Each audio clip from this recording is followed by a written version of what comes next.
Ladies and gentlemen, welcome to the Big Go Belt Wrestling Podcast. This is Two Champs here, along with the Giant Crab Jamal. Hey. Hello, sir. Yeah, what's going on? And I got some duplicate. I got some duplicate feed here. Tech savvy. Okay. We have technical difficulties already. We or he? I forget. Don't put me in that. He might. Yeah. You're just eating crab. It's fine.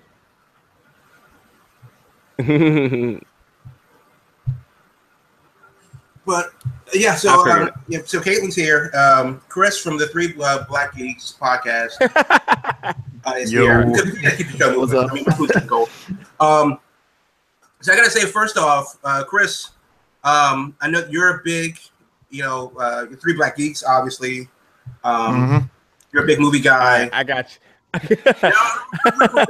I want to know. I got that taken care of. I apologize. Coming out next year. You say, how do I feel about what? Black Panther coming out next year. Like, is the hype, we're maintaining like maximum hypeness, or are we like cautiously optimistic? I know me. I'm hype. I'm not going to sit there and deny that. I know D, my boy. He is the type of person that he likes to keep my hype levels from not going through the roof, which I appreciate because it keeps me kind of chill and even for rounded. You don't want to be like, oh my god, this is the greatest thing ever, and start spewing out hot takes. So he keeps me grounded. But he's in a camp with me where he's like, yeah, the movie's gonna do good. He's just not the type of person that gets overly hyped. He's like, oh, it's gonna be pretty good. Me, I hype it because hey, I'm a fan of Black Panther. Been a fan for the longest time, and I like what I see. I saw the new trailer at San Diego Comic-Con. It's awesome. So yeah, I'm definitely digging where they're going with that. So sky's the limit. So if you want to hear more about that and all things that are of the nerd culture, check them out on the Twitter at the number 3 Black Geeks. But this week in wrestling has been an interesting one too. James, you were out there in Vegas, right?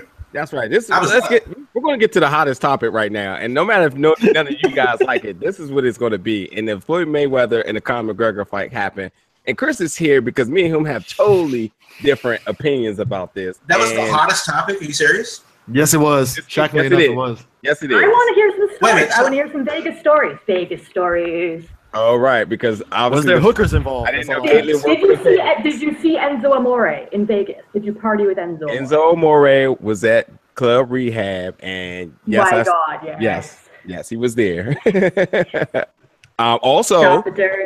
Also, a very hot Noli Foley was spotted as well too. Jesus is or no Noel, idea. If you want to call it Noel. I'm sorry, whatever. But yeah. Oh Jesus, like no clue. I don't think that show deserved to be canceled based on my observations. But what show? Noli Foley is the name of that show. Oh, okay. Yeah, so that's that. That's how I got that.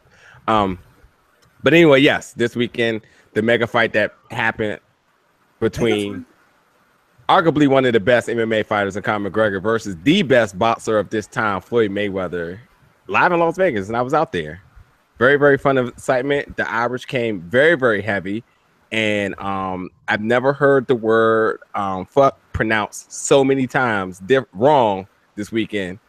What's that wrong if you have an accent? So fuck the Mayweathers. Well, yeah, that's exactly what it was. And and then a lot of those shirts were made as well too. So apparently that word is spelled F-O-O-K.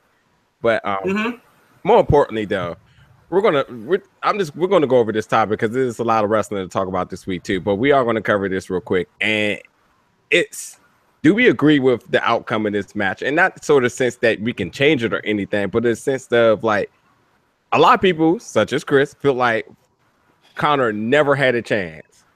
And I don't know if he only watched the last round or not, but out of the 10 rounds, arguably about 5 or 6 of them could have went either way. Definitely at least 4 went McGregor's way. But I'm done talking, CJ. Let me hear it, man. What's your stance on this? You know what? Here's the thing. If my thing is this, if people felt it was a fine match, cool. My issue is how people are really like lowering the bar and praising McGregor. Like, oh man, he is so brave for jumping in the ring and blah, blah, blah. It's like, come on, man. Like, at the bare minimum, it's like, come on. Like, he jumped in the ring. He had no business being in the ring in the first place. And I say this because Floyd, at least to me, was toying with him. I knew he was going to toy with them because, one, this is how Floyd operates. The first handful of rounds, he's sitting up there kind of seeing what you're about. Then after that, then it's like, okay, I know what I got to do. Let me hang back or he'll adjust. As much as people can sit there and give those first 2 rounds to McGregor, we all knew that was basically Floyd testing and see where McGregor is at. At some point in time, between 3, 4, and maybe 5, Mayweather could have just took him out and been done with it already. But again, you have a match that's highly touted. You don't want to end it quick. So you carry him. If we're going to go in wrestling terms, he carried McGregor basically all the way up to the 10th round. Ooh, very good. So I'm just saying, you got to make it entertaining because you don't want to knock him out in the 4th round and people be like, man, I flew all the way to Vegas to see this, So you got to see what it is and stuff. Could you say you give McGregor props for being in the ring? I guess, but at no point in time did I feel that Mayweather was scared that McGregor was going to beat him. That's just the way it is, regardless of what the judges scored it, which I still think is bullshit. But at no point in time did I ever fear that McGregor was a threat. If anything, I had running best that McGregor was going to get frustrated and kick Mayweather in the face. That's why I was only fearing. That's about it. So, yeah. Okay, fair enough. First of all, to fear an outcome of a match obviously means that you have to have enough confidence in the judges. Judges have thrown fights, and in the sense of nobody pretty much agreeing who won. I mean, the biggest example was in Vegas was Timothy Bradley versus Manny Pacquiao, which the Vegas and Westgate casinos felt because it was such a tragedy on the outcome and nobody believed it that they paid the outcome both ways. Absolutely has never happened. Considered the night that Vegas went broke. So refs have played a huge factor in decisions. Secondly, Manny Pacquiao just lost to this Australian guy, which I thought that he might have won as well too, but ended up losing. Out of 2 of the 3 refs, one of the refs had it scored so wide it was ridiculous, but whatever. So my whole thing is Floyd's not a knockout artist. He knocked out the one guy who headbutted him as he should have, and absolutely thought that this fight could go 12 rounds. Not because I absolutely believed that Conor could go 12 rounds, but because I did not think that Floyd was going to come out with the killer instinct to try to knock him out. Nonetheless, he could have. I just don't see him as that, because I don't see Floyd as a knockout artist or a brawler, but absolutely just a boxer, which does allude to the points that you made, that he comes out, he feels for it, he adjusts, he changes his game plans, which in this case makes him the best of this time, because he doesn't have one game plan. He comes out and he feels the whole scene and he adjusts. And just as Conor said at the end of the fight, he said he felt he adjusted 3 separate times that match in a way that kind of got him a little bit confused, but yet Floyd was able to keep his composure upon what strategies may not have worked against McGregor. So I give McGregor his props because one, he lost no points from anything illegal, and the ref scored that pretty safe. He was definitely involved in there, even to those punches to the back of the head that people were yelling about. He didn't lose any points, thus making it legal. He went 10 rounds. The 10th round, where he did get kind of wobbly leg, he didn't get knocked out. And I feel like the judges calling it prematurely is completely BS. And now the more I think about it, I'm like, it doesn't even have anything to do with the ref, because I'm sure Dana White said, protect my guy, and the Mayweather promotion said, protect my guy. So I felt like when he felt at his very most threatened that he may be knocked out, that he stepped in. But as McGregor said, he said, I'm a man, put me down. And I think for his very, very, very, very first fight, for what he did to go against the best person in the world, he absolutely scored the A+ all day. He killed it. He killed it in promotions. He killed it in making weight. And he had good ring presence. He got the crowd high. He brought his fans out.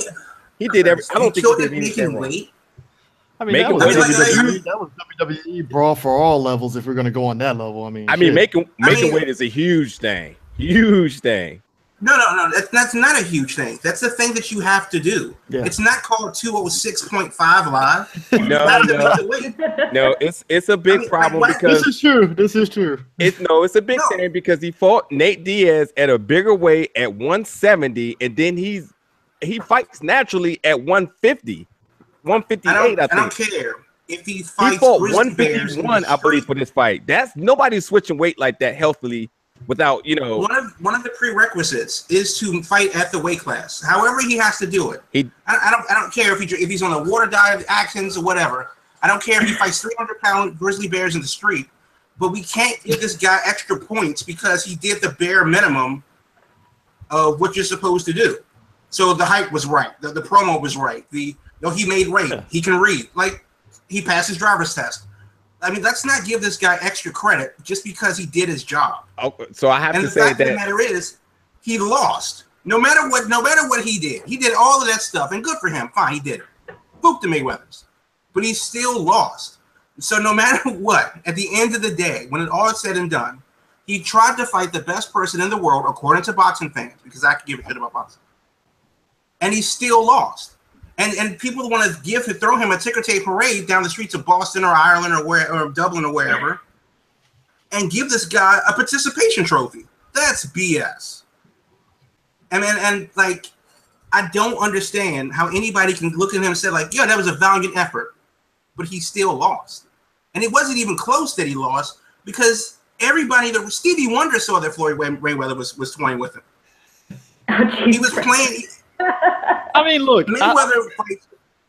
No, let me just get to the point. Before I go back to sleep. Mayweather fights like the San Antonio Spurs. I have not seen this man before. I was calling it Kevin Hart versus Finn Balor just so I could remember this damn thing. That's what I have it saved in my phone as because I don't care about these people. So as far as their promos and their hype and all that BS, that's not their job. Is to fight. Yeah. Their people are to hype it. So the fact that he, that's not even true. That's not even true because everybody. First of all, Bob Earn, he's promoting nothing for anybody, and neither can Oscar De La Hoya promote a fight. So, in other words, we all know in any sport right now, controversy and whoever has the loudest mouth sells the most tickets. I mean, that's arguably why Brock Lesnar has the biggest. Huh? Don't you think that's problematic though? No, everybody's been saying that. Yeah, we should not be in this day and age where that sells, but yet that is what sells. No. I'm not talking about just the level of ignorance that sells tickets. That's a different problem. But I mean, the fact that the sport isn't interesting enough to be popular on its own merits. We have to generate this hype. We have to do this thing. The fact that he's the best at MMA allegedly, and Floyd's the best at boxing allegedly, should be enough to sell tickets. But no, we got to get this jackass out here in his underwear, throwing his dick in people's faces at the weigh-in. Mayweather, out there, and we have to have him, talking, give us like Kurt Franklin speech. That's what he looks like. He looks like Kurt Franklin. But we have to have him do that for 6 months. We have to have cameras follow them around. We have to have ESPN do their thing. We have to build all this hype, and for what? To have basically the Spurs versus anybody that can't run a decent offense. I mean, this wasn't even close. It was high school basketball versus the San Antonio Spurs. It was an NBA final, Game 7, and the final score was 60-75. That's a boring effing game. Well, great points, actually. Not that I was expecting you to say anything like that. I thought you was going to go straight rampage with some 40 cows and to shoot this whole thing up. I mean, if you want to keep it real, I think everybody knew ultimately it was about both of them getting their payday. Mm-hmm. What I'm afraid of is it's going to blow back. This is going to kind of be a hindrance to Dana White, though, because here's the thing. If you're Conor McGregor and you got that much from a boxing match, why would you want to go back to UFC? Well, okay. Got the answer for that, but you are right. But Conor's not the person that people believe that he didn't do that bad. Yeah, Conor's not the person here. Nate Diaz said that he wants 30 to 40 million to fight him. Conor, on the other hand, their conversation with him is to give him part ownership of the UFC. So in other words, they don't really have confidence that they may be able to bring in the revenue like that, strictly off pay-per-view sales and ticket sales. But they figure if they could compensate him in some way, it will have to be by giving him a % owner of the company. So, yeah, the backlash, the financial backlash from that is very, very realistic. But at the same time, they're way up because remember they just sold the company for 3 times for what it was worth. So they're doing really good on their money wise for there. But let me ask you this though. Hold on, to respond to what you said earlier. Too. No, I totally agree with what you're saying about what did it take to actually promote this fight to what actually happened. It was a business move. It was a business move for so many reasons. Because one, I've never seen a boxing fight end and the loser talks, the winner talk. I'm sorry, the winner talk, the loser talk, then the winner talk again. Then afterward, they clear the stadium. Then they both do another interview. They do an interview inside. Both of them do an interview inside the locker room together. I mean, they both walked out being BFFs because they both made the money that they were going to make, crush pay-per-view sales. And yeah, in a sense, it hurts the legitimacy, especially for boxing afterwards. But for their brands alone, I think it helped.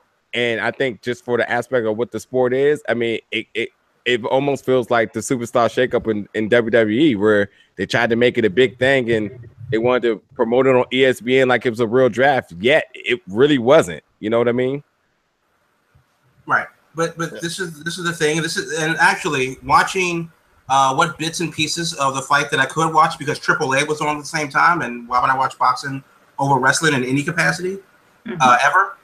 But I would say this: watching that match. Or fight or whatever the hell you call it at midnight solidifies, reinforces the reason why I love wrestling, because it's everything that match was on a consistent basis on Mondays and Thursdays or wherever indie show you go to, without the predisposition of it being legitimate. The argument seems to be that there are a lot of cooks in the kitchen when it comes to boxing. The referees, the boxing commission, the casinos, and all that BS. That seems to be the elephant in the room. Well, if you have all of that, why not just watch wrestling? Yeah. I mean, at least you'll get something. They definitely put in a lot of effort on the entertainment front, like really getting folks hype, you know, in the sense of just like putting on a spectacle. It's like, so you put on this big spectacle, and this is what we get. The legitimacy of the sport. I'm sorry, Caitlin, go ahead. I'm just going to say I'm also going to add in here that as someone who worked for a not super reputable online gambling website, boxing is the #1 sports betting, like the #1 thing out there for betting on sports. So I'm assuming that a lot of people were in this to make money. And you know, the lines for wrestling are what? They're set so low. You can make what, like fucking $10 off a wrestling match because it's all determined. Right. But I would be willing to bet with my illustrious background working for online gambling. Don't tell the FBI. I'm willing to bet a lot of that came from people who wanted to make money off this fight too.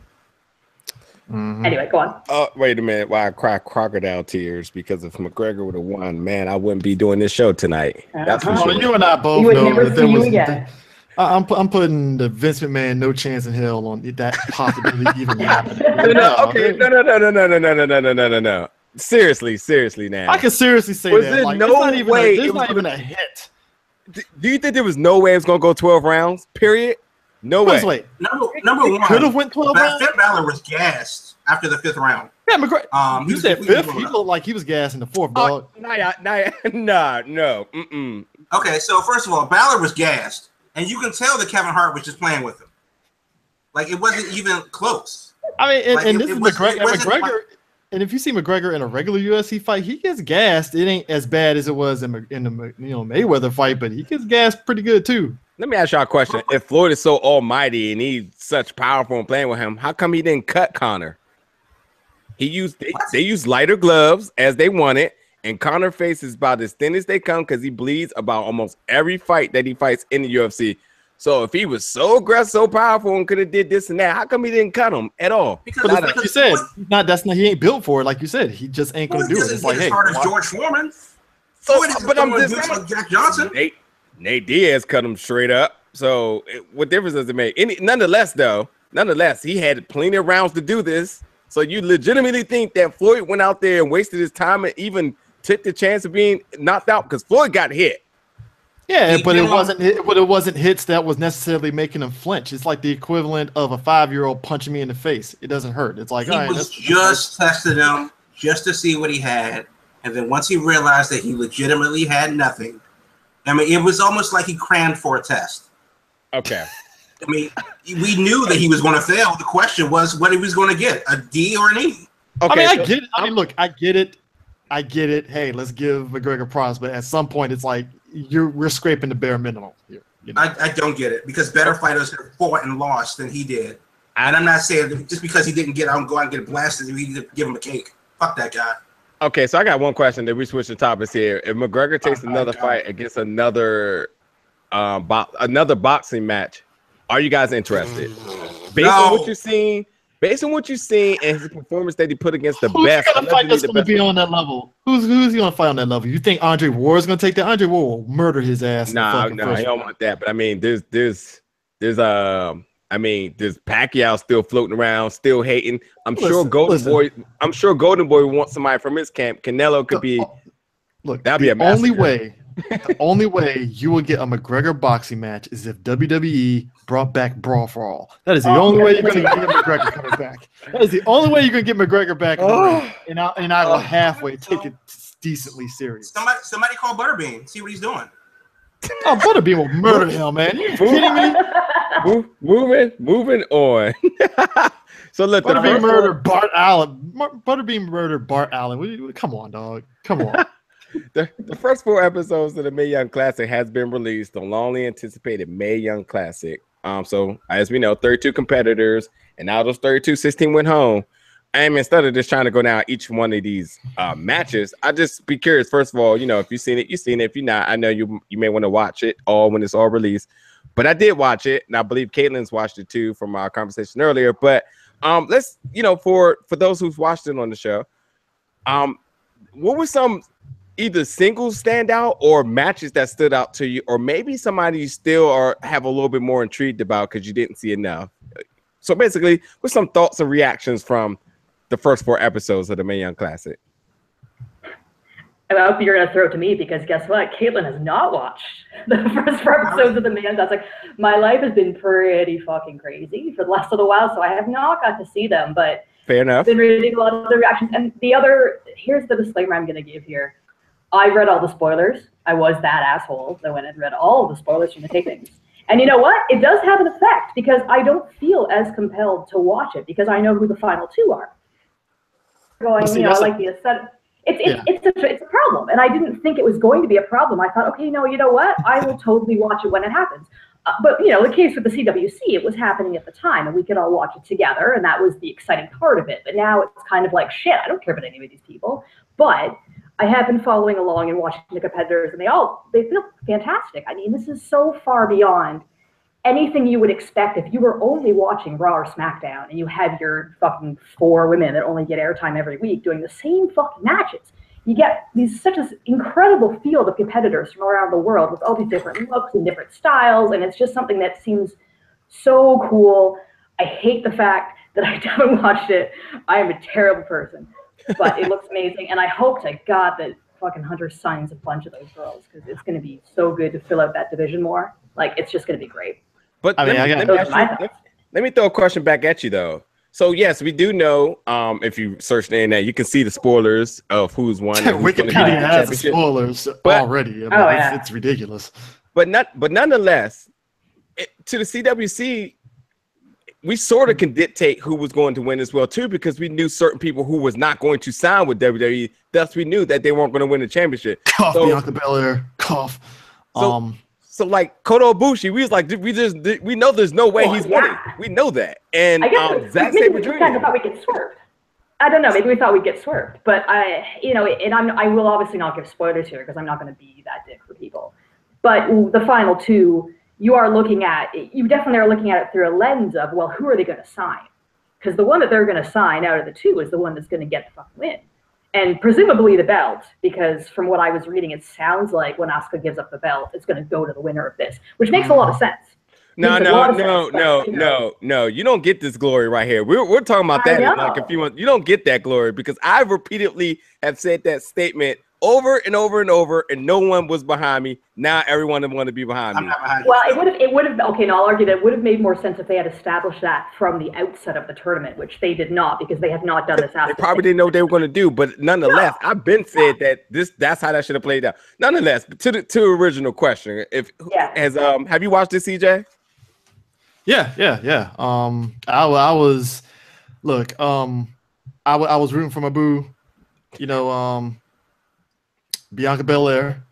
I mean, granted, it's all spoilers. Not gonna say what happens, but hey, I know she's already getting signed to WWE, so I'm whatever about it. Ones that I knew wasn't gonna go, like Renee Michelle. I swear to God, I thought Renee Michelle actually retired out of wrestling. I'm not even joking. I actually thought she was gone. Then I saw her wrestling. I was like, oh yeah, she's wrestling. All right, cool. But yeah, I mean, I'm liking what I'm seeing so far. The spoilers hasn't affected me, but I can also see how it can affect other people and stuff. But for me, I'm still watching it because some of these ladies I've never seen wrestle and stuff outside of Mia Yim and what's her face other chick from I forget her name, but I know you're talking about. She had on the rainbow colors. Yeah, I think of her name in a second. Yeah, I seen her wrestle. Oh, Marty Bell. Oh, Marty Bell. No, I thought you were talking about Dakota Kai. She was. I seen Dakota Kai wrestle too. Yeah, I seen Dakota Kai wrestle. So Marty Bell, Mia Yim, and Dakota Kai, I've seen wrestle before, so nothing that they were doing surprised me much and stuff. But like I said, what I've seen so far with the first 4 episodes is cool. I know Meltzer kind of got pissed because he's like, it doesn't make sense with the schedule, and I'm like, yo, Meltzer, just shut up, please, just shut up, stop. God damn. But yeah, I'm liking it overall. And like I said, with the final 2. I'm satisfied, but like I said, I'm pretty sure, much like the Cruiserweight Classic, some of these girls in this tournament are gonna probably get signed. So it's a given. So we'll see how it rolls and stuff. I'm curious to see if Mia Yim gets picked up. Crap. Go ahead. I refuse to watch it. Thank you. That's all I need to hear. Yeah, I refuse to watch it until all of the episodes have been released. And then I'll probably get a gift card and buy the network and watch it before the live final. I'm going to say a couple of my standout matches that I've seen and went back and watched them as well too in preparation for the show tonight because it was just so solid. Abby Lath and Jazzy Gabbard was absolutely crazy. That was on the first episode. For the second episode, I was a little disappointed with Marty Bell, Rachel Evers instead of Evering. They not a lot of chemistry there, but they both obviously can wrestle.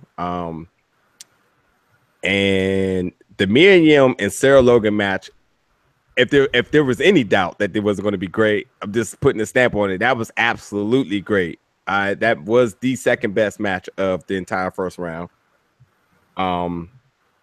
Tony Storm from Progress, obviously, a lot of charisma. Have never seen but just clips, so it's good to actually see a legit match from her. Very, very solid as well too. Look for that's the person I hope she gets signed.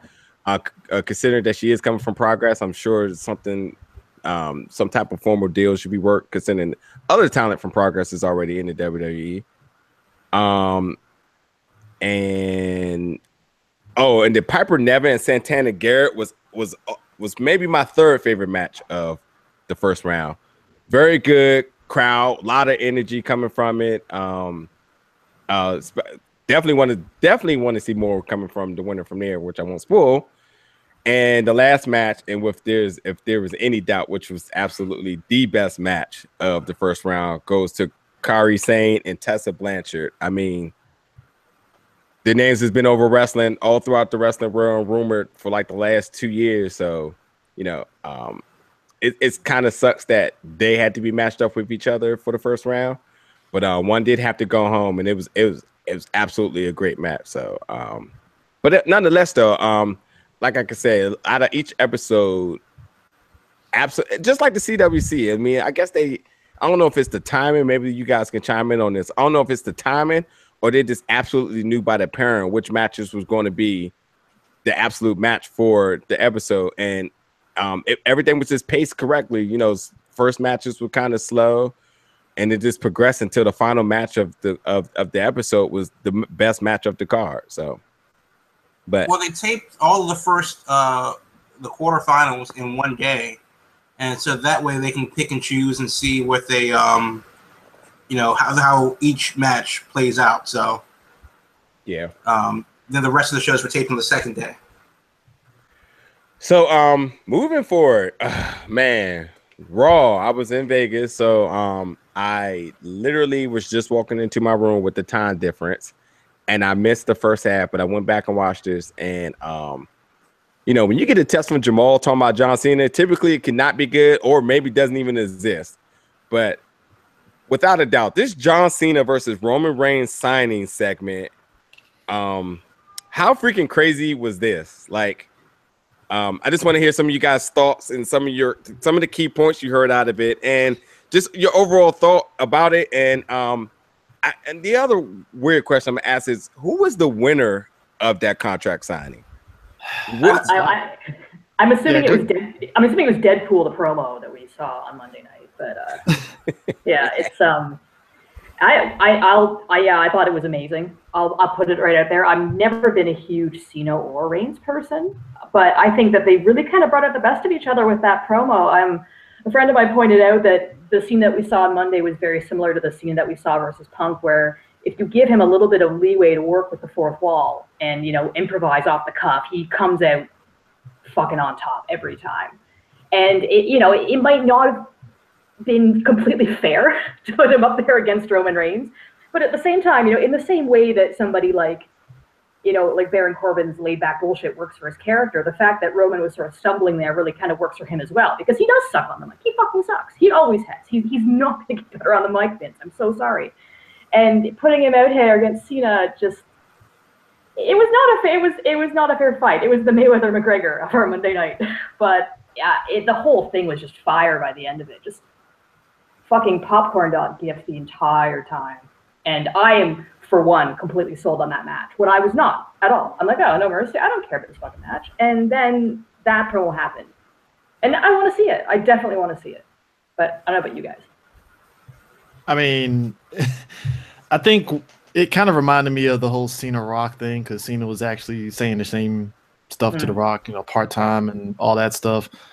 It was kind of funny how basically Cena was echoing things that you see from, the IWC and what they think about Reigns and stuff, the whole, it takes 5 years to do a promo and all stuff, which is weird because I seem to remember a time where when Seth Rollins had the belt and Roman was like basically mid-carding it up, folks were loving Reigns. Yeah, you can even go back in some of the videos back during that year, and folks were really cheering Reigns. There was no boos or anything when his music came up.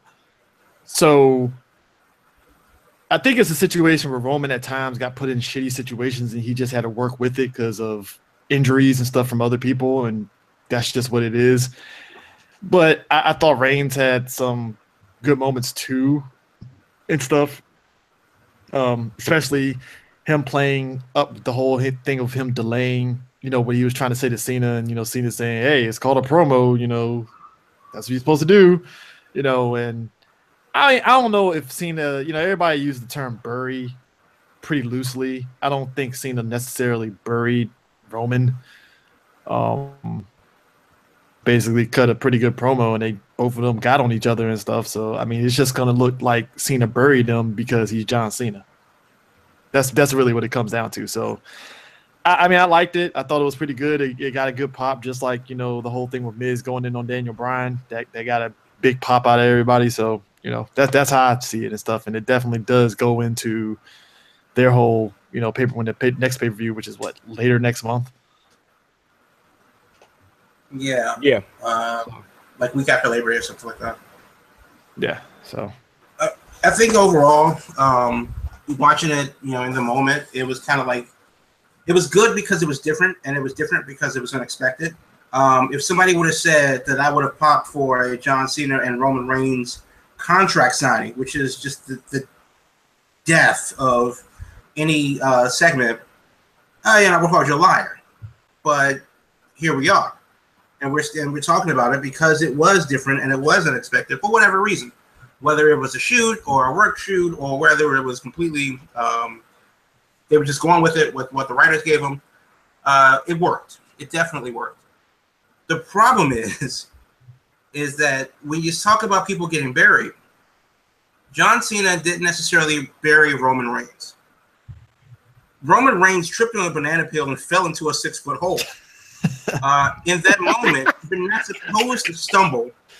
You're not supposed to lose your words. When you're verbally jousting with somebody, Roman Reigns blinked several times and got hit several times. Mm-hmm. It wasn't even close. And whatever he was, he got flustered by the crowd.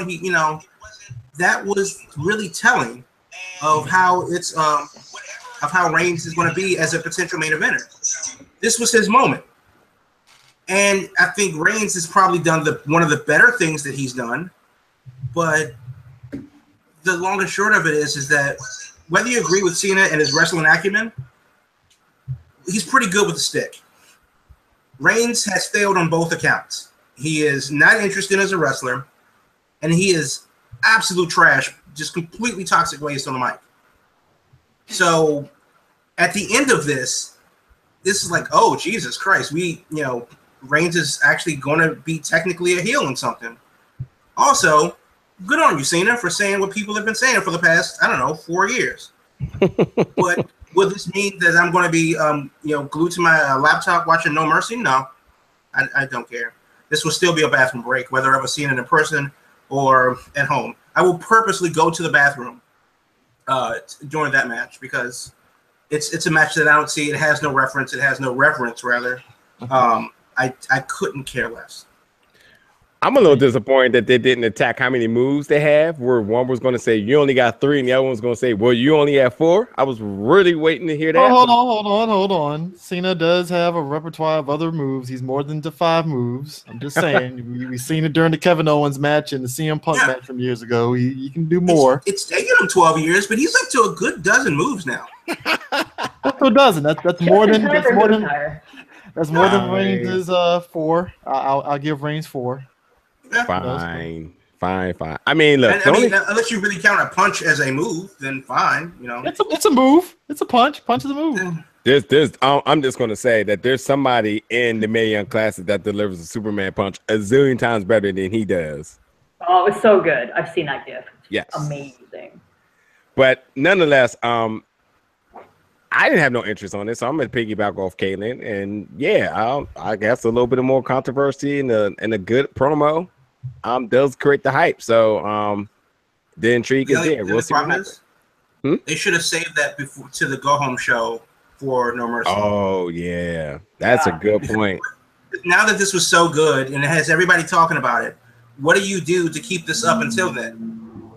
Have Cena and Reigns beef some more, wrestle. I don't know. I mean, that's the only way you can. Because No Mercy is what, like basically mid-September.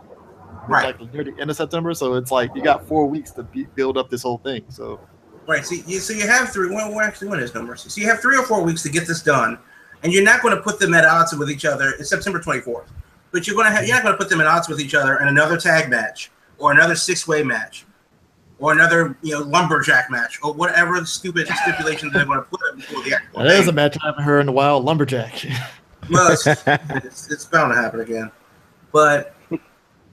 That was such an interesting, resonating promo from both sides. How do you beat that? And if we're going to leave it up to Roman Reigns, good luck. I mean, Cena did kind of, take a dump on Undertaker too a little bit. It's like, damn, it's kind of fucked up. What I hope and pray to all of the gods, Thor, Loki, whoever, if you're listening, Boreas, all of them. Please don't let the Undertaker come back. Yeah, I think that I say this, Taker coming back, I feel will undermine Roman retiring him. Because it's like, it's like, what's the point of having Undertaker come back to beef with Cena because he called him a freaking cranky old dude? It's like, well, then you just kill Roman Reigns' push as the man of the ring now. It's like, regardless of how you feel about Reigns, let's get that out the way. Regardless of how you feel about Roman Reigns, Taker coming back would kill the allure of what Reigns had beating Undertaker. But they already did that when he lost to Lesnar. But that's whatever. You lose Lesnar. But the thing, But you could say the same thing for Lesnar, basically skating through and almost losing the Samoa Joe and basically skimming through his teeth in that 4-way match too. That makes Lesnar look vulnerable as a vulnerable champ, but it doesn't necessarily kill. It makes him look vulnerable. I mean, the dude literally almost got choked out against Samoa Joe, and he did his thing against Samoa Joe, and you saw how he had his reaction, like, "Holy shit, I can't believe I fucking won." Right. I mean. Because now that sprinkles seeds of doubt within the people in the Lesnar camp and whatever. They think he's just this unstoppable guy. That sprinkles some seeds. Now it makes Joe more interesting. Yeah. Lesnar's already got it. We don't need him to do anything else. But now that Joe is more interesting, Braun Strowman's more interesting because of that fact, and now there's some chinks in the armor. But that, as far as Roman goes and the Undertaker coming back or whatever, Cena, he's already in the hole. Cena's just got to push a little bit of dirt on him, and if the Undertaker comes back, then you might as well throw the rest on there. Get the backhoe out, and it's over. But no matter what, we still come back to the same issue that they're just going to shove Reigns down our throat. Because Cena is the greatest thing about the promo is that it's true. Cena's on the Today Show because he is the face of the company. He is, out there, flying to Houston for hurricane relief, and he's doing 1,500 Make-A-Wishes a year for cancer kids and stuff like that, because he's that guy, and he's desperate to give that mantle up. But as he said in that promo, nobody's willing to take it from him. I don't know. So I think that's what makes it interesting. But good luck to Roman. Who need it? Moving forward to something won't be so deep. Shelton Benjamin, one of my favorite wrestlers of the time, of all time, finally made his debut. Finally, after numerous setbacks, one I think an injury and maybe some kind of structural problem. I forget what it was, but he had some setbacks. He teamed up with Chad Gable. They got some work to do, but nonetheless, I just wanted to hear you guys' thoughts on Shelton Benjamin actually finally being in the WWE, and what's really going to be the limit for him here? Mid-card title. Yeah. After turning on Gable. Not wrong. I mean, do you see him going for the U.S. title? Yeah, whatever that mid-card title is, I don't know. But yeah, I mean, after turning on Gable at the Royal Rumble, mid-card title at WrestleMania. I just find it really curious that they're kind of refusing to give Gable a singles run. And I don't really understand why that is, because he's such a good competitor. He fucking throws suplexes. He's charismatic. In NXT, he did fine. I'm not sure why they feel like they need to partner him with somebody to give him a push forward. It could be that he would obviously get lost in the shuffle if he was a singles competitor. But at the same time, what's the ceiling for Benjamin and Gable as a tag team? What kind of tag team division do you even have on SmackDown Live? It's pretty good. I mean, you got Usos. I mean, they're angling the whole. I mean, Usos and New Day and stuff. Well, at least 2/3 of New Day now, since Xavier's injured. But Xavier's injured. The belts aren't coming off the Usos anytime soon. So I mean, they could push the whole Shelton Benjamin and Haas angle, maybe possibility. I mean, he looked great. He looked great for sure. He looked like fucking 100% out there. So good on him for coming back. It's such a weird. Yeah. It's totally a Hail Mary. Like, we have nothing to do with for you, so join Chad Gable. You had this awesome match against AJ Styles for the belt, so Exactly. Anyway. I know I didn't mean to get you started on that. It was like I had to really think back. I was like, man, you had a really good match about that. Love me some Gable. That's so frustrating. Anyway, he's in a better position than Jason Jordan. That much is true. That much is true. That much is true. No doubt. Such garbage. I still give Jason Jordan some time because it's not like he's completely screwed. It's just I'm giving Jordan some time before I even call it. Jason Jordan is a darker Bo Dallas. He's Rocky Maivia is what he is. Yeah. I don't know, but yeah, that's unfortunate. I think he's here. He's going to be here, and he's going to do the things he used to do. Put him in Money in the Bank spots and just any type of high-profile flying around matches and stuff like that. But I think it helps Gable in the long run because I I don't. Maybe creative just not ultimately sold on him. Yeah, he's had some great matches where he got squashed in all of them in such a heroic effort, sort of say. But I don't know. They maybe they're just not totally sure what's the plan with him, and thus they needed to do something with Shelton Benjamin as well. And maybe the internet rumors just got to him. They was all right. Well, we'll just do this. But at the same time, too, what was the whole point of breaking up American Alpha if he's going to do this? Like, you should have just let Shelton Benjamin just go to Raw and just kept Jason Jordan and Chad Gable together. At least them as a tag team had story, purpose, and some unfinished business that could have happened as well too. But I don't know what other tag teams is even relevant right now on SmackDown. Like, is it just the Usos and New Day and the Fashion New Day? Breezango. Breezango, which I still love. Breezango. I mean, yeah, I love it. I love my Illuminati vampire sons in the Ascension. Big fan of them. You know what? I keep forgetting the Ascension is still a thing. How dare you? The Ascension. They are. Anyway, they're terrible. They're terrible. I love them, but they're terrible. They're my boys. Hey, at least they didn't get broken up like what's his face? The other God, I'm forgetting the tag team. The Vile Villains. Yeah, the Vile Villains. I was like, that was short lived, even though I kind of sort of like the gimmick. I'm just gonna say that what's his face's new theme is dawning on me pretty cool. Oh man, he's doing a great job. Aiden English. Yeah, Aiden English. Yeah, I'm gonna have to give that one thumb up as of right now. Anyway, what do y'all guys think about? I mean, well, real quick, what do y'all guys think about Aiden English kind of going solo? I mean, do you think he's going to work out or kind of fizzle? I don't think he's going to go that far, but I think he's doing great with what he has right now. It's pretty hilarious. His facial expressions are amazing. He's a reaction gift. He's going to main event Superstars for a long time. Okay.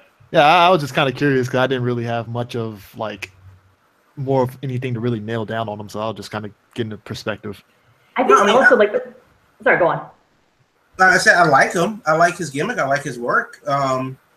It's just unfortunate that WWE seems to just ride one or two horses until they collapse.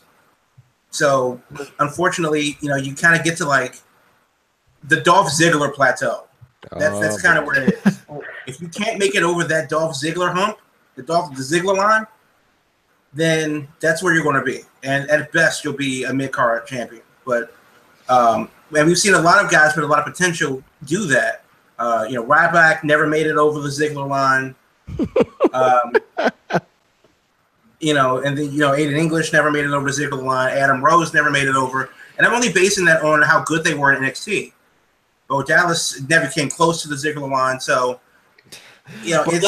Real talk. I think some of them need to do what Jinder did and maybe kind of just take a break for a minute and then come back. I don't know about Bo Dallas. Bo Dallas just needs another gimmick to really kind of love Bo Dallas.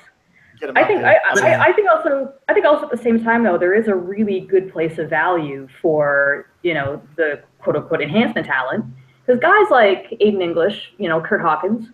They really do take what they have and they just fucking run with it. And it's really kind of cool to see, to be honest, that there are these guys who are not bitching and moaning about their place in the company and the fact that they're always they're putting every other guy over. They're just having a good time. Like Kurt Hawkins' tweet, I don't know if you guys saw it, about being honored by his peers on Monday night when he was getting tossed out of the ring. That's a great response. Props to him for doing that. And I mean, yeah. That is, but unfortunately it's like rooting for the Maple Leafs. As much as you love the team and the product that they put out, good and goddamn well that they're nowhere near where they need to be. They're not going to hit the Ziggler line. I'm wearing a Maple Leaf t-shirt right now. I'm going to come down there and fight you. But you're right. You're right. I love underdogs. I guess that's my horrible problem. That's why I love heels, because baby faces are always just going to break. True, but there seems to be a lack of parity in the WWE though. So that's part of the problem. Once Jason Jordan got settled into what his new role is, everybody kind of went, well, it's good while it lasted. I mean, that's the same feeling of dread that people generally get when people come from NXT to the main roster, where it's like, well, Asuka's done. It was a good run. She did it all.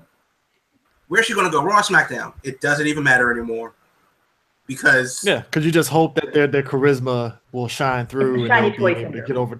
Yeah, I mean, because you look at somebody like, say, Neville. Like, I was dreading Neville for a minute, even though he was kind of mid-carding it up, but I'm liking what they're doing with him in 205, where he's like this heel cruiserweight, and it works. You know, and like I said, it's sometimes it can work out for wrestlers, and you just hope that it works out for whoever comes out of NXT. I was worried for Finn Balor. Even though I knew he was good, it was like, I don't know about Finn, how they're going to like him. And it's like, oh, okay, I like what they're doing with Finn now. We'll see how it goes. So it's very 50-50, like you said, with NXT. It's like you just hope that they land well and they don't get, screwed over and stuff. I mean, Apollo Crews is another person that I was like, damn, he really – I mean, the Titus. He's got rent to pay good for him, but realistically, Apollo Crews was supposed to be that guy. He's supposed to be, he did him across the Ziggler line. Unfortunately, I mean, probably because his mic work is not good. Good wrestler, I like him, but it's like your mic work is not good, dog. Sorry. I forgot about that. I forgot more about him than Titus O'Neil. Exactly. I mean, Titus O'Neil with the Titus brand is the only thing that's helping out Apollo Crews, which I think is cool because, hey, sometimes you need – I mean, look, sometimes you need something. I'm not saying it's 100% helping, but sometimes you need something. I mean – I guess. I don't know. But I'll let you move on. Sorry, I didn't want to get you on topic on that. Oh, no, you're good. Because speaking of 205 Live, I mean, look, we've been talking about this all over on the show. I'm sure just random occurrences of walking through your neighborhood, your barbershop, wherever it may be. But the question was always, what is next with Enzo Amore? And then a lot of people, by popular demand, said, my barbershop wants to know. I don't know. Every club, every other celebrity place that he's at. What's next for this guy? He seemed to be in the doghouse. Ultimately, I felt like they should got rid of him. That's just my suggestion. But he's on 205 Live. That happened. In a sense, though, my question to you guys is that's what people wanted, and I'm going to actually point that finger to you. Really want it? That's what you guys wanted. You guys wanted that. What? Listen. Fake I said cut news. Here's what it is. All right, and we talked about this on our Wrestle Corner group and stuff. I think Dwayne D said it best.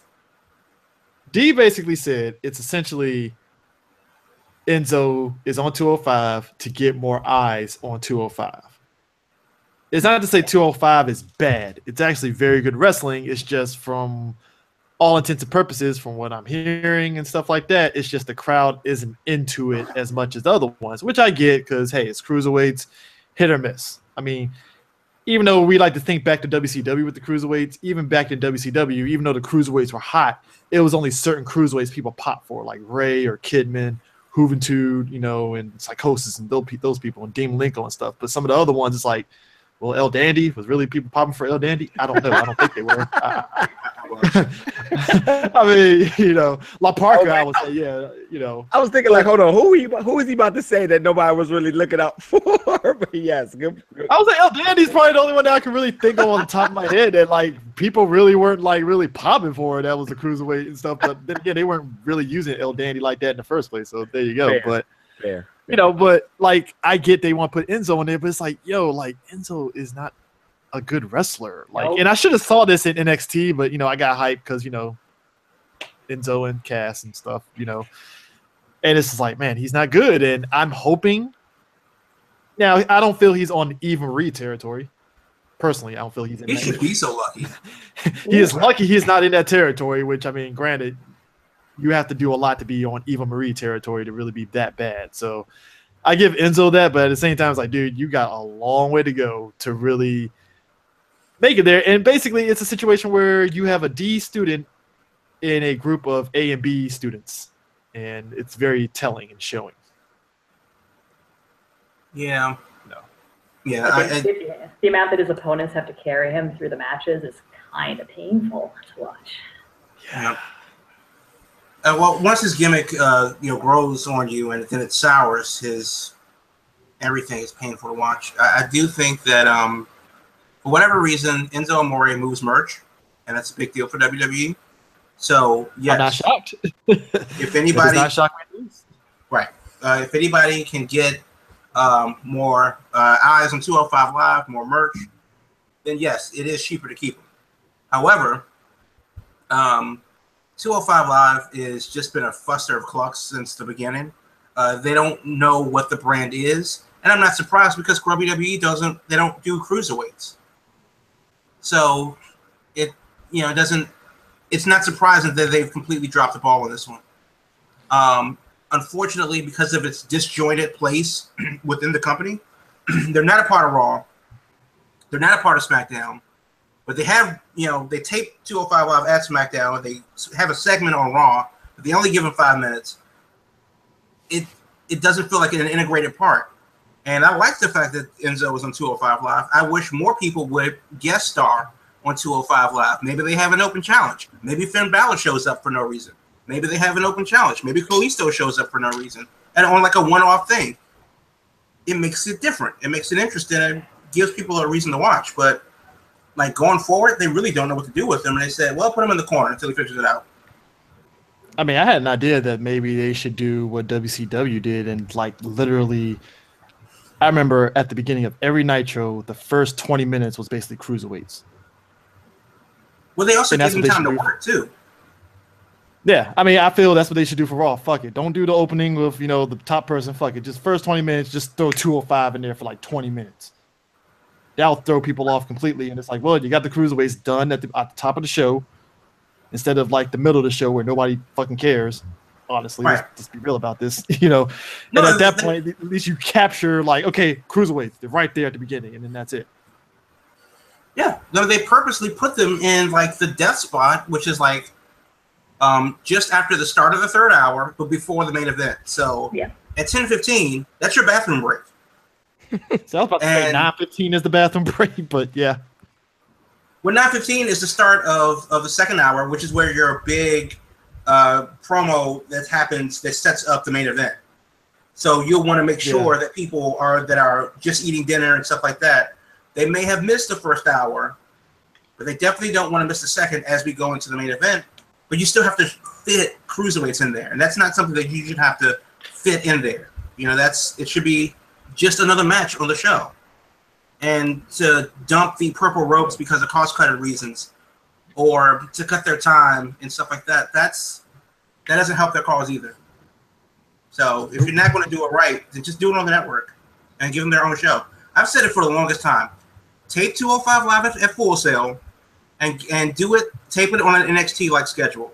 And if they want, send some of the guys for the NXT guys and send the other guys to tour with the rest of the roster. And have them tape once a month. Problem solved. Because the Full Sail guys will pop for cruiserweights. They know what they are. Katie, got anything to add for your love interest of Enzo Amore? Oh, I love him so much. No, I mean, you guys made a lot of really great points. He moves so much merch. Children love him. And I will say, like, when I went to the house show here, back in the winter time, I think it was, holy shit, the crowd popped so hard for Enzo and Cass. I could not believe it. I could not believe how loud those kids were for Enzo. So it makes so much sense that they wouldn't sideline him. And unfortunately, I think a lot of us had the idea that, it would be ideal if he was a manager. Make him a mouthpiece. That's what he's best at, because, his in-ring bullshit, terrible skills aside, he is very good on the mic when he wants to be, and it's not just the repetitive catchphrases. He's very good at being impassioned. And I think that would have translated really well if they just gave him to somebody who didn't maybe have the skills for that. But for some reason, they really want to make him a wrestler. And it's kind of sad to watch. I maybe felt a little bad for Noam Dar taking that pin the other night, because Noam's a very good wrestler. But, if anything, you guys are right. It is a very good ploy to get people's eyeballs on 205 Live, because Enzo is an unpredictable psycho, basically. Yes, so as long as, oh my God, if they put him in the title picture, I'm just going to have like a brain explosion, because it's just going to be, no, don't. Like, well, guys, can you imagine if they take the title off Neville and put it on Enzo Amore? Do you know, dog, dude, that is on the dog. I ultimately fear that. Like, if that happens, I'd rather see Hornswoggle with the fucking cruiserweight belt. I'd be happy if fucking North Korea sends their missiles the minute that happens. Like, just let it end. Because to me, giving Enzo the belt I don't want to say it's on fucking what's you Dave what the fuck God damn it. David WCW Arquette. that I don't want to say Enzo getting the belt levels, but to me it's on David Arquette level. It's like David Arquette. Hate to say it, man, but it's like Terrible for our times. nah, no. Yeah. It'll be a cheap pop. That's all it would be. You'll be controversy. All of us on the internet would be going ape shit crazy on Twitter, Facebook, and all that stuff. And WWE would like it because hey, it's controversy. But is it good controversy? It's not. I do like it actually, and I do think that they should scrap the whole. You like watching the world burn, sir? Okay, I get it. I do, absolutely do, and I have a shit ton of matches, but I do think that they should do it. It would actually make 205 Live interesting and stand out on its own, and I do think that maybe, just maybe, Colin Cassidy should come back, they kiss and make up, and then he gives Neville the big boot and gives Enzo the belt. So a Nash and yes, exactly what I was going at. Diesel Shawn Michaels situation. Absolutely. You know what? Honestly, if Enzo was a half decent wrestler, I could see that. Yeah. I could. No, I mean, I think that absolutely should happen because unfortunately, who else is worthy of taking the only guy worthy enough to take the belt from Neville, and I don't mean in a wrestling sense, because all of those guys could have it. Oh yeah, no problem, easily. But who could take it from him realistically? Promo wise? Johnny Gargano. Ooh. Yeah. If he ever comes up, sure. Yeah, exactly. That's the problem. Yeah. I would love to see. I would love to see any of those guys have it, and they're definitely worthy of it. However, as far as like a money standpoint, it's Neville, but Jack Gallagher, no. Swan, no. Cedric, maybe. But then the fact that we looked over at the entire 205 Live roster for a legitimate source in Johnny Gargano or Kenta, whatever they're calling him now. Yeah, it's sad. Is the problem. Like, I mean, as much as we love the guys, Gargano's your best hope. That's a problem. Yeah, I mean, if you're talking promo wise, I can probably see where you're coming from with Enzo, just because Enzo could cut the shit out of a damn promo and stuff. But I'm just trying to figure out how Kalisto was in that battle royal earlier, and he's still not on 205 Live. That's like missed opportunity. It's like Kalisto would. Man, anywho, in the eye of more confusion of this weekend, brings about another very, very, very, very controversial moment in wrestling. And Jamal, I know you said you was watching it live, but in Triplemania, Olay. Sexy Star pretty much tries to, it does injures Rosemary in a very ugly incident. Didn't see it live. I did go back and watch the match. Very ugly shoot nonetheless. Both of them have made comments as of now. Right. Not sure. I know a lot of people seen Rosemary, but Sexy Star did respond around roughly 3 p.m. Eastern Standard Time today in a very estranged sort of response because I'm not quite getting the direction of it. I mean, I guess it was an apology. Sort of say also sounded like it was not at all. What did she say? What did she say exactly? So y'all elaborate on this real quick while I bring this up because so I have it in front of me. Go for it. You got it. Okay. Get it. She has the she made a statement to rdrudo.com, a Mexican wrestling podcast, and basically said, and again, my Spanish is very bad, but basically said, see, what had happened was I didn't know she was actually injured, and I was just caught up in the moment from winning. So if she injured, well, she injured, I guess. I mean, it wasn't an apology. It was not. She did not say the words "I'm sorry." She did not say regret anything that was happening. She basically made herself to be the victim and say, "Well, how comes everybody's mad at me? People want me to retire, and people want me to, they want to hurt me for real. And this is not what we're supposed to be about. People are bullying me now." And the whole thing really, it comes from a very, very misguided place. and a very, very self-centered place where it's like, listen, we thought this chick had a broken elbow, dislocated elbow, and now it's just serious bruising, and you did it. So at the very least you could say is, I'm sorry, but you can't even do that in English or Spanish. Well, fuck off then. Yep, basically. Oh yeah, I was fucking livid. I didn't see it either, but I got the next morning read about it, and I mean, you know, I love Rosemary a lot. I met her once, and she's a total sweetheart for being a psychotic demon. She's very cool. She's a hard-ass worker, and to have this shit happen when there's a code. It's like a code of honor among wrestlers that you protect your opponent. And a lot of people who aren't wrestling fans, I don't think understand that there is that understanding that you are putting your safety in the hands of your opponent. It's not a fight like you would see in UFC where you're deliberately trying to injure another person. You are trying to protect each other. And to have someone betray that just so fucking nakedly and not even apologize for it, and definitely pull the victim card, saying that, and also her line about, you know, I'm fighting for all the women who are oppressed and abused. And it's like, what the shit are you on, honey? Like, that is terrible. And, you know, props to Rosemary for rising above that. All the statements she has given have been phenomenal, and they are very heartfelt and very taking the high road on this when she doesn't have to. She does not have to take any fucking high road on this at all, because she is incredibly justified. But, you know, the knives came out from all corners of wrestling, which is exactly how it should have been. And everyone else said it for her. So, you know, it's better. It's better than me.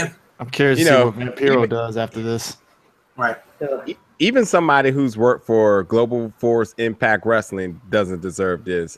And the fact that the Global Force Hootie and the Blowfish people definitely came to the defense, no matter how bad the company is or has been ran over the past few years.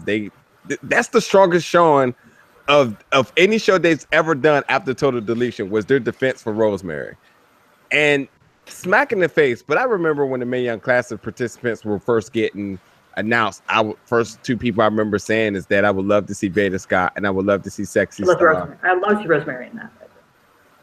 Could you imagine that was done on that platform? I mean, Triplemania is a big deal as well too. Great promotion as well too. It's a massive deal.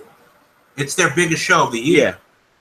So that's the thing. Like, I mean, this is the equivalent for those that don't watch Mexican wrestling in any capacity. This would be the equivalent of Alexa Bliss breaking Sasha Banks' leg at WrestleMania. You know, that's what we're talking about here. And then going, oh, well, I mean, if she's hurt, then I guess she's hurt then. Oops. I did it for The Rock.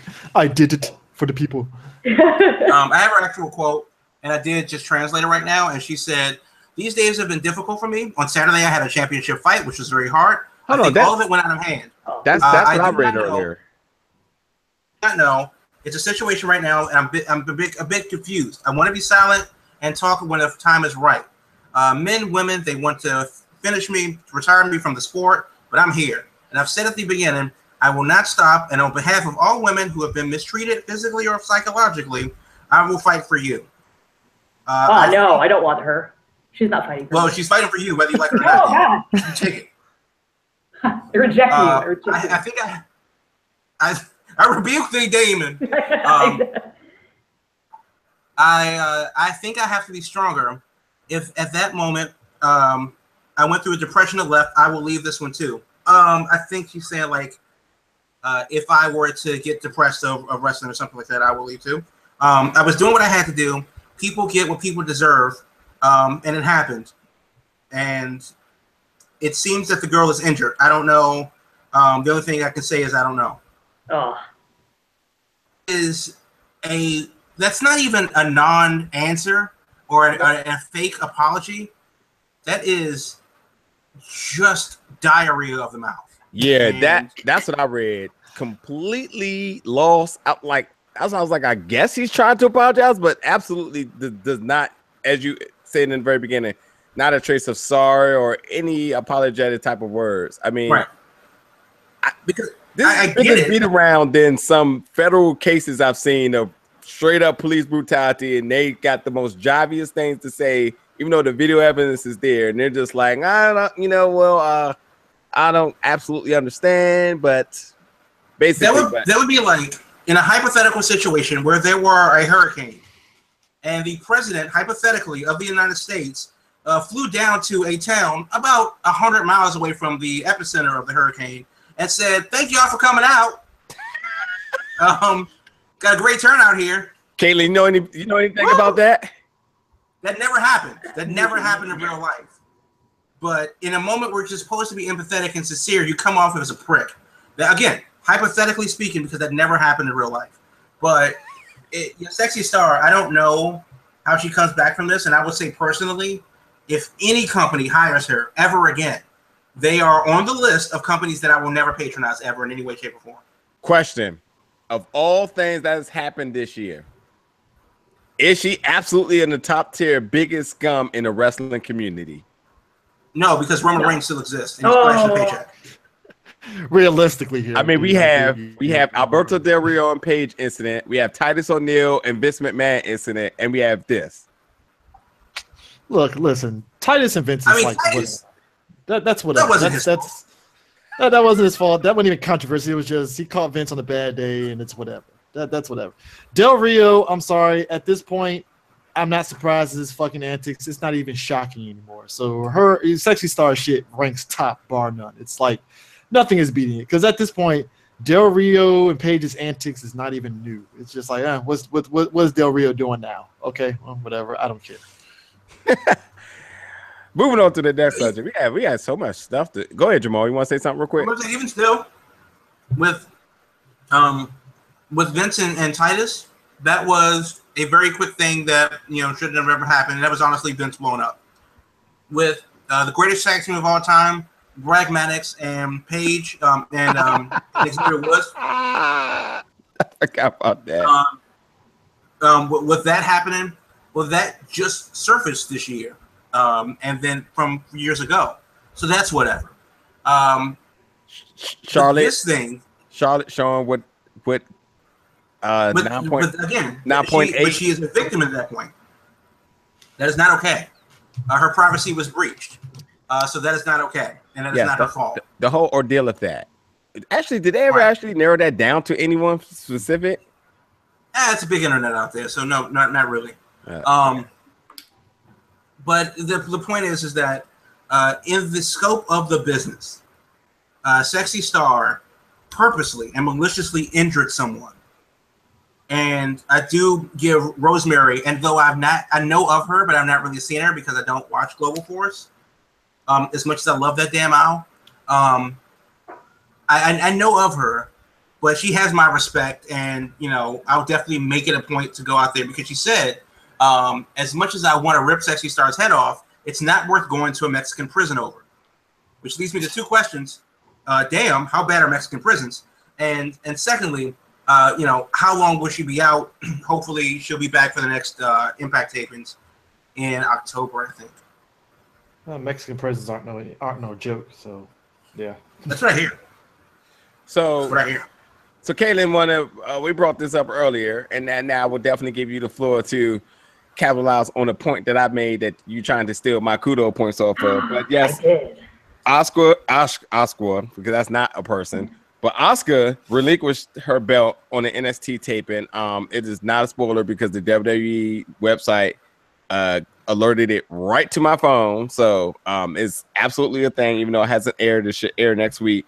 But she relinquished her NXT Women's Championship, and possibly in the eye of an injury. And I'm only saying possibly because is it a shoot or is it a work or not? But nonetheless, the vacant title there, and just want to discuss what do we think the plans for the belt is. Obviously, the rumors have been floating around with that, but yeah, Kaylin, you had something you want to point out on this earlier.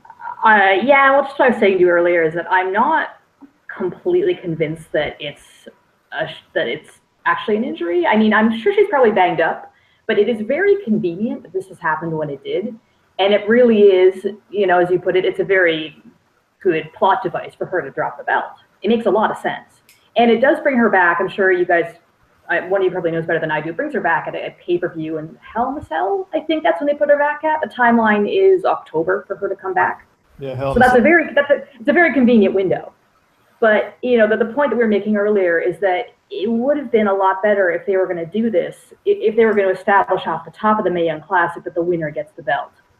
It just would have made a lot more sense, and it puts a lot more weight behind the actual tournament. Because now, if it's going to be, all right, final two competitors, the winner, here's your prize, it's the belt. Like, it's going to be a little weird, and it might undercut a bit of the women's division that already exists in NXT, if you understand what I mean. Like, there are other women who are, been putting in a lot of time and a lot of training and have been in NXT for a while and probably deserve a better shot than just giving it away like, a fucking door prize to whoever wins the tournament. So I'm not quite sure what they do with it, but the other problem is that there are no women that compete on that level in NXT right now. I'm not the biggest Ember Moon fan. I don't think she should have won the belt, and I'm glad she didn't because she's not very good. I'm so sorry. She's not very good. And the women in the Mae Young Classic, for sure, are far better competitors than Liv Morgan? I don't know. They don't have much of a division there. But I just don't think that it's the right time and place to really, make it. It makes sense to make it the prize, but I don't think I'd really want to see it, Anyway, that's kind of my thought on it. And I agree with your point. You cause a rift in the locker room if you pretty much have people who, Line. Yeah, but what about the shakeup happened, which has been rumored, and these sort of say deserving people got promoted to the main roster? That's true. I mean, Billy Kay and Peyton Royce, they've been rumored to have been coming up for a while. I'm not sure how that's going to work out, but I mean, you just bring them up. You bring up Ember Moon. Who else? Maybe not Ruby Riott yet. I think she still has a lot of momentum. Maybe just those three, and that should be it. I don't think there's anybody else that's really much in contention. You can't bring up what's her name because you have to bring up the whole entire Sanity. I mean, you do have Mandy Rose, who has been seen sporadically on TV, I believe, but she's not really a big player. They do have Aaliyah, who was just an absolute turd sandwich on Breaking Ground, and she's got a chance to do some things. They have the chick that's like a soldier from the 40s or whatever. I can't think of her name, and the boxer. Lacey Evans. I can't think of her name either. So they definitely have Lacey Evans is one of them. I can't think of the other one.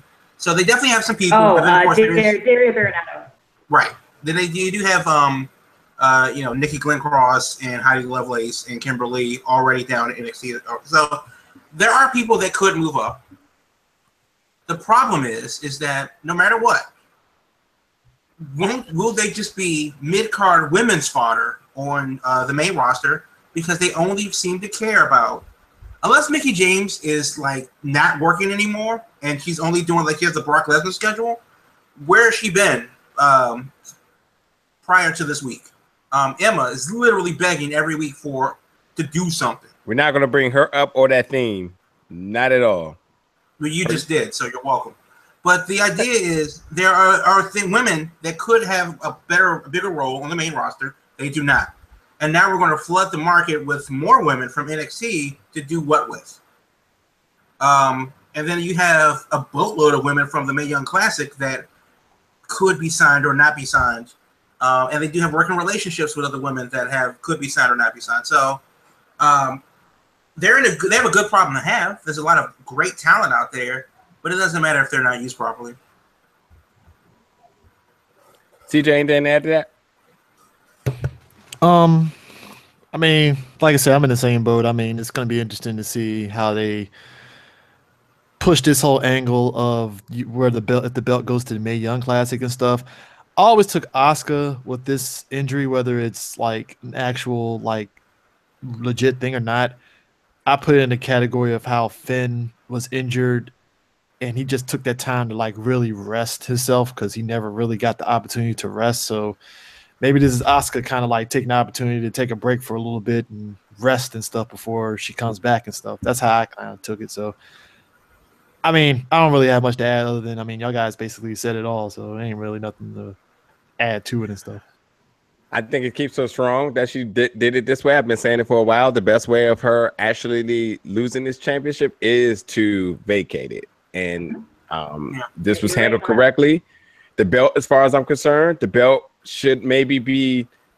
I think NXT should do a #1 contenders for that belt. Take that person versus the person for the Million Classic and make that be a match at a takeover. I think that's how you solidify it. Considering that some of the people in the Million Class are already signed in NXT, they had no reason to win it. But it also makes them still keeps their eye towards the championship, considering that they was in the tournament to win. Just keeps the focus that everybody needs to be chasing the belt. But nonetheless, though, I mean, well, they got a lot of time to kill before Takeover Houston, and that's. For Survivor Series weekend in November. Yeah, November. That's when this should happen. Because if the finals air in October, then apparently the finals, at least according to the wiki, is going to air on September 12th. Well, which I heard October originally, but the wiki says September 12th, which is 2 weeks from now. Houston will still be underwater by then, so. No, they will, but thanks. Caitlin. But Survivor Series is in November, which will be in the Houston area. So that's the next takeover. What do you do with all of these women until then? And they still need to do something with the belt until then. They're gonna Regal's gonna have to come out and say he's gonna make an announcement about the belt. All the tournaments. Yeah, this is gonna be endless tournaments. 87-woman tournament. But I really legitimately think that they did. This is the good case to do a shakeup so that the state of NXT is at hand and they can play that off for a while, saying that because the #1 contender Ember Moon is no longer here, we need to establish power rankings or whatever it may be to come up with a chain of who deserves to be in contention for it.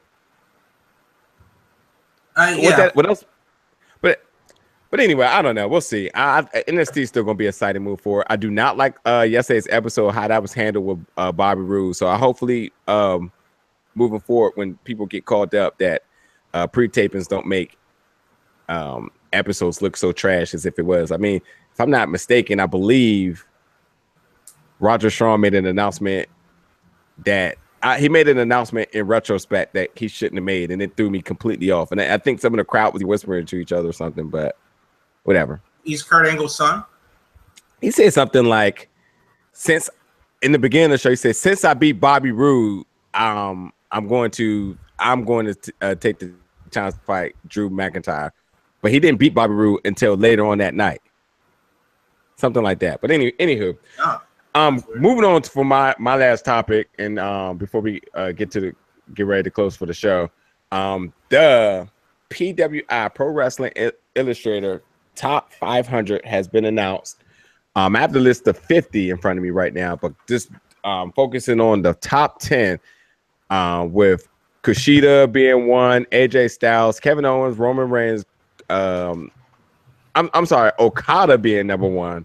AJ Styles, Kevin Owens, Roman Reigns, Kenny Omega, Nakamura, Dean Ambrose, Samoa Joe at 8, Bobby Roode at 9, The Miz at 10.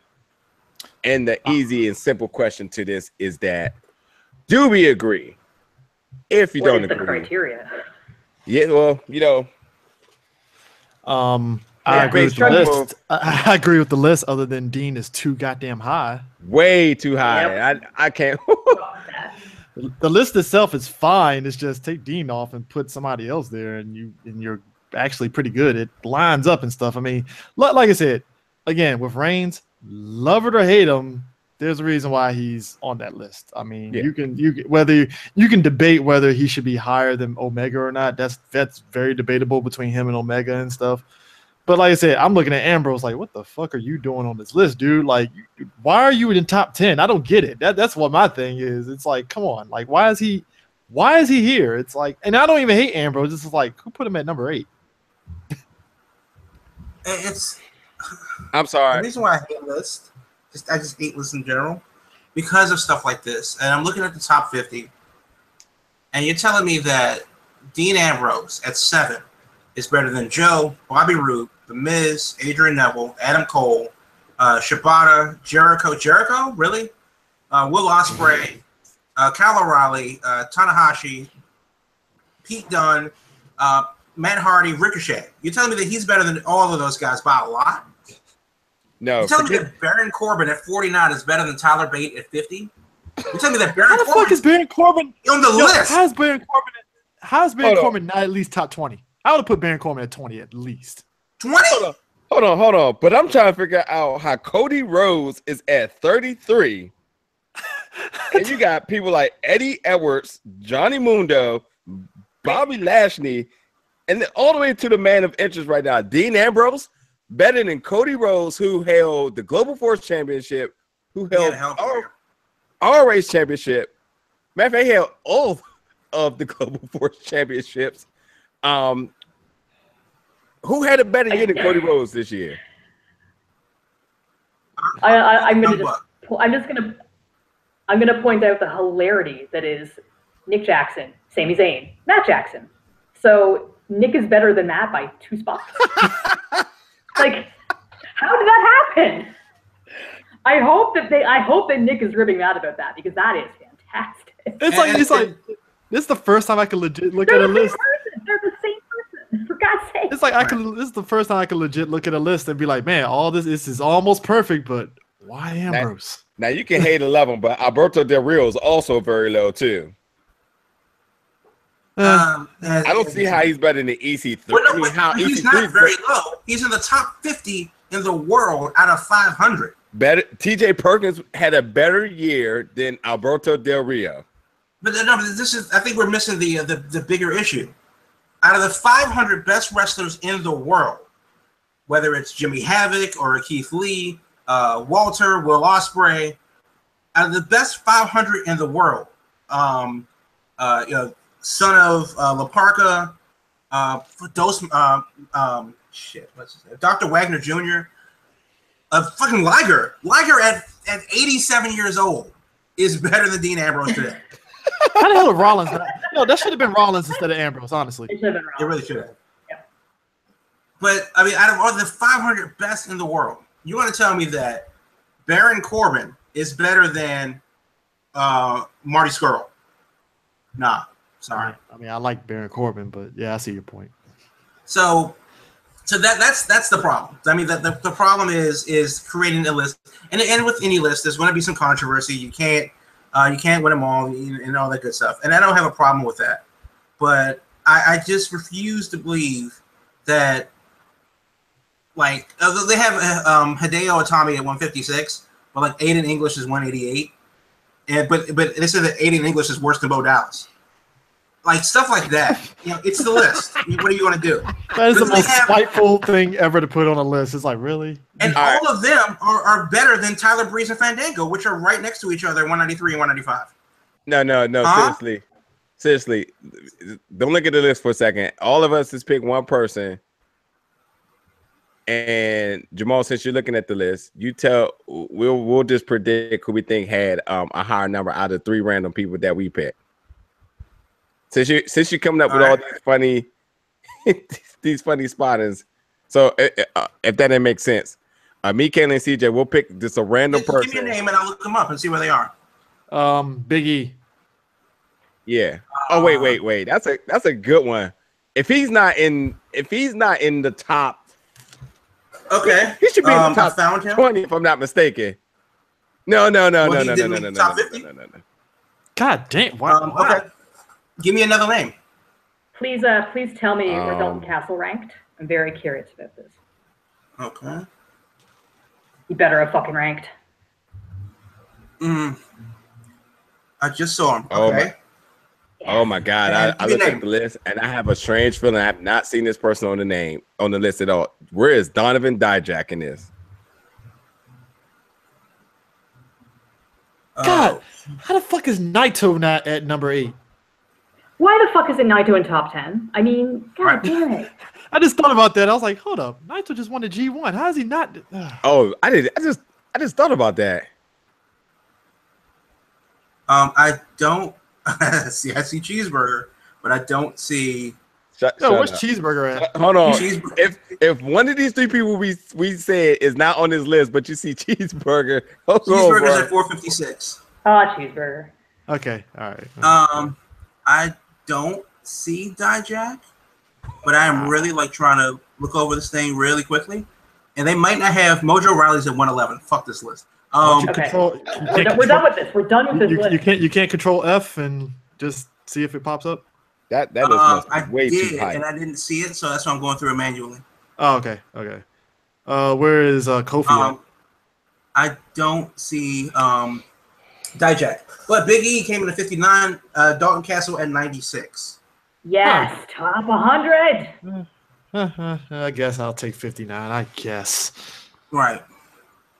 Huh. I mean, they have other people also. You know, like Colin Cassidy's at 94 though. So. What's Enzo? Anywho, Jamal, we're running way over our time, so go for it. When they said that, you know, that is just got depressing. I mean, really, you're gonna tell me that Heath Slater is better than Noam Dar? Got everything. 2017. I got no comments. That's what we're going with. Okay. But I mean, like, okay, so 102, Aleister Black. 103, Jason Jordan. 104, Chad Gable. And then for whatever reason, they skipped to 107. It's Heath Slater. Then Noam Dar. Rhino and Enzo Amore at 110. So Enzo Amore is at 110. And he's better than Bubba Ray Dudley. If you count promos, Enzo Amore is better than Joey Ryan. And Jeff Cobb, Joey Ryan, ACH, and Jimmy Havoc. Shit. Right. So that's why I don't do lists. So can we move on to Do We Care? Because I have a nosebleed now because of this damn list. Get a brain aneurysm. Go for it. So Chris, Do We Care basically is I'm just going to read the topic and just give you a vague description of it, and if you can agree that you guys care, majority rules, then I'll read on. The first thing is the PWI 500 list is trash. No, the first thing is an interview with Chris Jericho from Sports Illustrated. He talks about his thoughts on Roman Reigns. Do we care? No, no. Okay. The next thing is there was a new WWE UK television show is scheduled to air. Do we care when? Nah, I think only people. Nope. No, I'm not really going to do it. No. Shoot the sail. All right then. There's a rumor, so take it worth a grain of salt, of when the Undertaker's supposed to return. Do we care? Hell no. No, not at all. Stay dead, man. News. Okay. Nope. At this rate, there'll be no mercy. The way how that do things, they just rush it right away. Well, he has 29 holes for 29 souls, so yeah, get the dick. Chris Pro. Steve Austin actually called up Ric Flair in the hospital. Do we care what they talked about? Yeah. Okay. So Steve Austin was on X-Pac 12360 podcast, and he said that he had a pleasant phone call conversation with Ric Flair. He said, Austin said, and I quote, "All I can say is that I had a great conversation for about 5 minutes, and we were both laughing." So apparently, Flair is still in the hospital, recovered from his August 14th surgery to fix multiple organ problems. What could possibly go wrong there? The last thing is Hulk Hogan. He asked a question on his Q&A that he did on his YouTube channel. Do we care about that? I don't want to lend any more relevancy to Hulk Hogan in 2017, so no, I do not care. Agreed. Okay. I mean, so that was Do We Care. Well, you got to vote, dude. So we don't care. I know. Anywho, Chris, go ahead and make sure you plug all your social medias and stuff so everybody can know where to follow you guys. You can find us on Twitter, Instagram, at the number 3 Black Geeks. Put out shows weekly. We just put out our Wrestle Corner show on the G1 and Brooklyn 3 and SummerSlam. Our upcoming one, if it goes right, we're going to be talking about the oral history of ECW. That should be fun because we did a 3-hour episode on WCW. So, yeah. So we got that, and we just did an episode on our regular Three Black Geeks show on Sailor Moon. Yes, that happened. But yeah, you can find us on there. You can find us on iTunes, Stitcher, any podcast app that you use. You can find us there. You can also go to our YouTube page and listen to our show there, and also look at our videos from San Diego Comic-Con and also our videos from Otakon. No, that's about it. All right, sounds good. Caitlin. All right, yeah. I'm on Twitter. My handle is Criseyde. It's CRISEYDE. On Instagram at MyLoveSubliminal, all one word, if you want to see pictures of my face and cats. But there's a lot of wrestling coming up this month. I got NXT's in Toronto next week. So there'll be pictures probably from NXT of my throwing my bra at Aleister Black. Hope the night goes well. And we got a couple of Smash wrestling shows coming up the next few weeks. Ring Talk, which is going to be a wrestling roundtable thing that's going to be happening here in Toronto. So yeah, follow me on social, and I will keep you all updated with live tweets and funny bullshit from that part of the world. And if it doesn't get any more raunchy than that, Jamal, make sure you plug yours. You can find me on the Twitter at Giant Crab. That's Crab with a K. I will not be talking about Sailor Moon or throwing my bra at Aleister Black, but still, drop me a line if you would like to chime in. Awesome.